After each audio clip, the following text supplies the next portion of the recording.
where these two children are. They'll step over to that way a little bit. And the rest of you can step over that way a little bit. This is where the cannon crew will be coming in when they get ready to do the demonstration.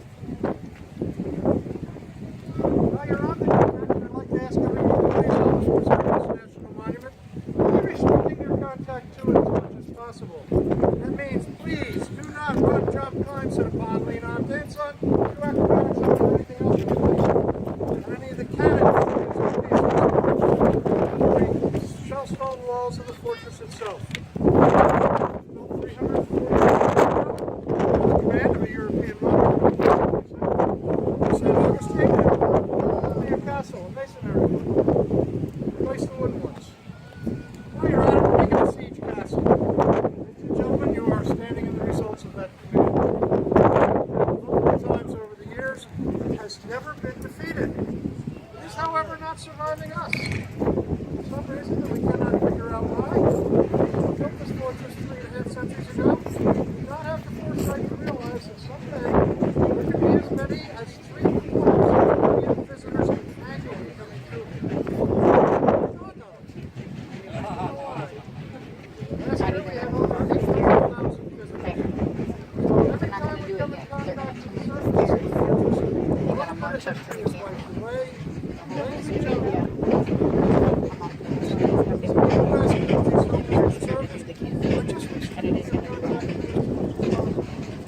also, it's 33 feet from the ground. If you happen to sit on the wall, off the wall, you'll probably bounce from the ground. But one thing is for absolute sure, we're going to make you pay to get back in again. Also, if you're sitting on the wall and you fall off the wall, any idea how much paperwork you have to fill out?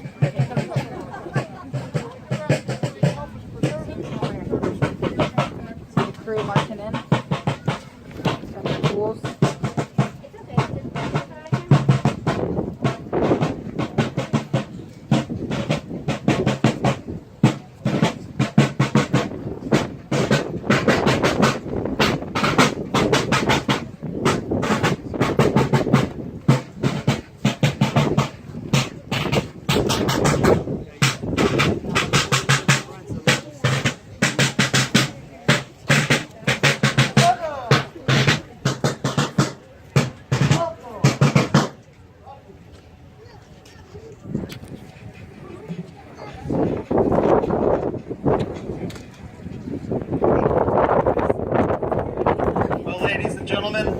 Good afternoon and welcome to Castillo de San Marcos National Monument for your National Park Service. Can those of you by the flagpole understand what I'm saying? Excellent. Before we get started with this program, we do have to go over a few of our safety guidelines, not only for your safety, but for the preservation of our fortress as well. And those basically are, the National Park Service has turned 100 years old last year. It is our job as the protectors of this national monument and any other national park across this country to make sure these places are still around for the next visitor, for the next generation. And here at the Castillo de San Marcos, we ask each and every one of you to help us do that. We ask that you understand any of the historic cannons, the cannon carriages, or the fragile historic shellstone walls of this fortress. These shellstone walls are once covered in a thick layer of protective plaster. Like any home today, the paint and plaster is always the first to go, and we have no plans to put that plaster back on, so we just ask you to limit your contact with these shellstone walls during your visit with us today. And for the firing demonstration, those of you here up front, please stay behind these two green cones and that white line until we say our cannon is safe at the end of the program. After we say it's safe, you're welcome to approach the gun crew, ask questions, and take pictures. Please just wait till we say the gun is safe at the end of the program. When we call for you to cover your ears, please do so because our cannon can be very loud. We're shooting muskets for you as well today. They can be loud as well. If you have any small children with you, please make sure they cover their ears or cover their ears for them when the time comes. Based on the way the wind is blowing, those of you right over here, chances are that's where the smoke is going to go. If that should happen, take a big deep breath, find out what history smells like as well. On another note, it's very windy. If anyone over here happens to catch my hat, I do apologize. And ladies and gentlemen, the first thing we're going to demonstrate for you today is the flintlock musket of the 1700s. This was the standard issue military firearm for a soldier back during the Revolutionary War, for example. And the way the weapon simply works, you have a rock called a flint back here. When you pull the trigger, that rock strikes a piece of metal, the steel, causing the weapon to spark.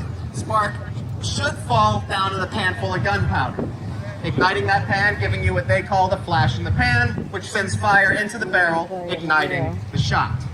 Now, that all works if it's not windy or raining.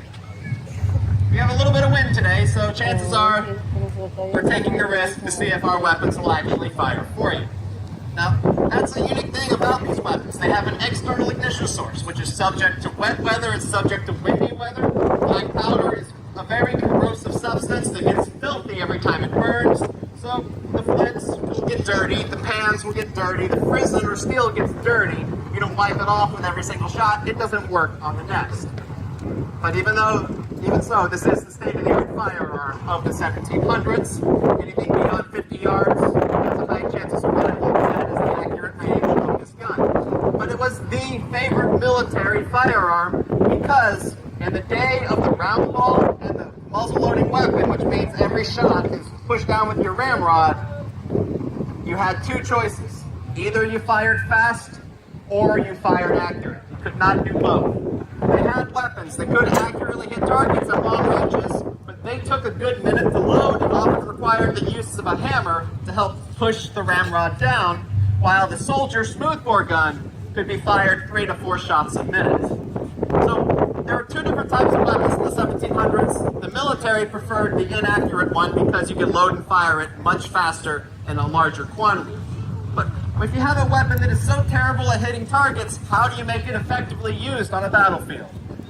You tell about 50 to 100 men to line up, point in the same direction, and pull the trigger at the same time.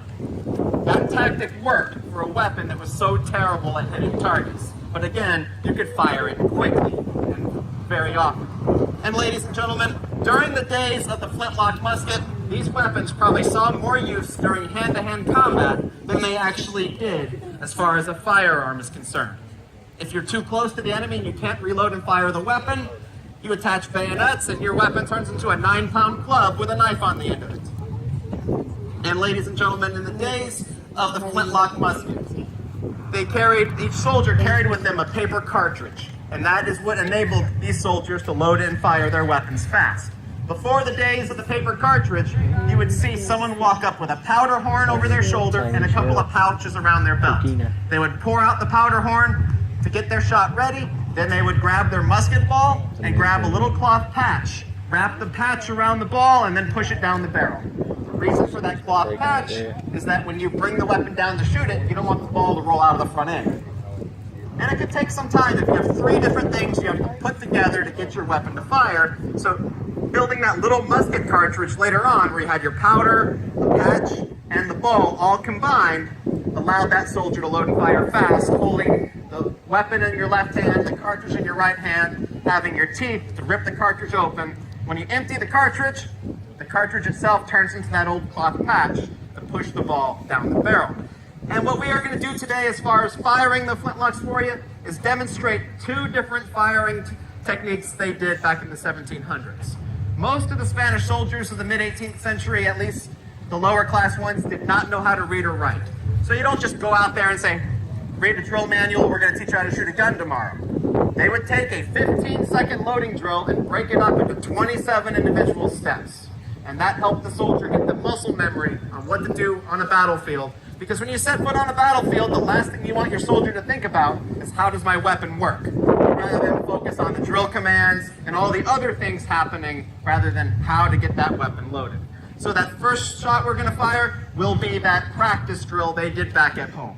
The second shot will be the actual firing drill they would do while under the heat of battle. After we get the muskets to go off, I will come back and talk to you about the artillery, but this is a very windy day. The muskets may not work at all. If some of the weapons don't fire, I will come back to you and tell you what just happened while they work to get the weapon working on its own. With that said, folks, I'll hand it over to the reenactors. I hope you enjoy.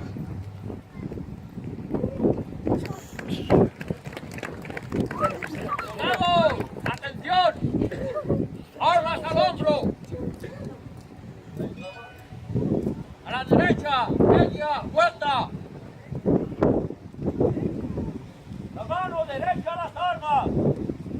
Retiren las armas. Pongan la llave en el fiador.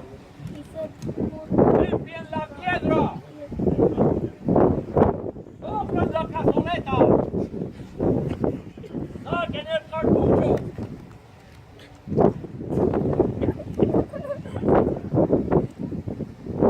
Abran el cartucho. ¡Saben!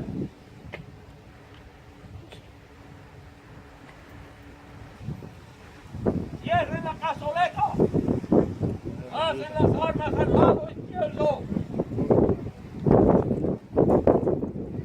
Meten el cartucho en el cañón.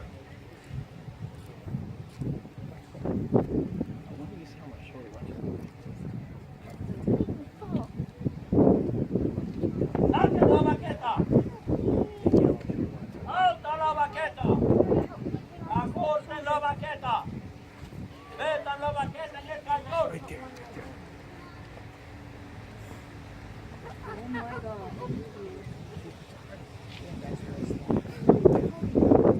¡Ataquen!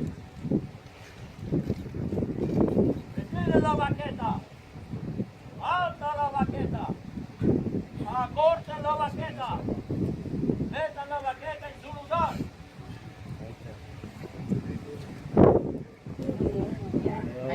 ¡Armas al hombro! ¡La mano derecha a las armas! ¡Altas las armas! ¡Presenten las armas! ¡Preparen las armas! ¡Apunten! Cover your ears. ¡Disparen! ¡Retiren las armas! ¡No fire! ¡Pasen las armas al lado izquierdo! Well, ladies and gentlemen, 50% success was actually common for these types of weapons. And with this weather, chances are that any sparks they had just blew away rather than fall down.